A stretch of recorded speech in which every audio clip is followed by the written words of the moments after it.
नमस्कार. गुडघेदुखी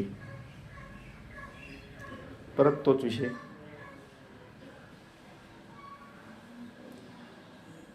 गुडघेदुखीमध्ये आपल्या शरीरामध्ये 60% पाणी असतं.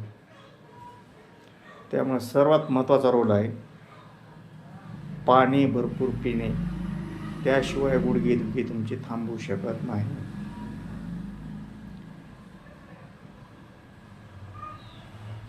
आपल्या गुडघ्यामध्ये जे सायनोविल फ्लूइड असतं, ऑइल मंगन, ते तयार होण्यासाठी 90-95% पाणी लागतं आणि आपली औषधं दिल्यानंतर आणखीन जास्त पाणी लागतं. कार्टिलेज 70-80% पाणी असतं त्यामध्ये. त्यामुळे पथ्य पण तेवढेच महत्त्वाचे. औषधं जेवढे महत्त्वाचे आहेत तेवढे पथ्य पण पाळले पाहिजे.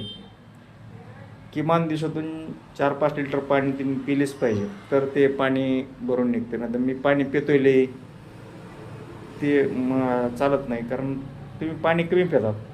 त्याच्याशिवाय तुमची गुडघेदुखी चालूच होऊ शकत नाही. नंबर 2, तुमचे संडास साफ नसणं, पाण्याचाच प्रॉब्लेम होतो. पण त्यामुळं पाणी भरपूर प्या. आणि सांगितलं तसं जवस आणि तीळ, डिंक, शेवग्याच्या शेंगा, हिरव्या पालेभाज्या हे भरपूर खा. कारण ते तुमच्या शरीरात गेल्यानंतरच फ्लूइड तयार होणार आहे.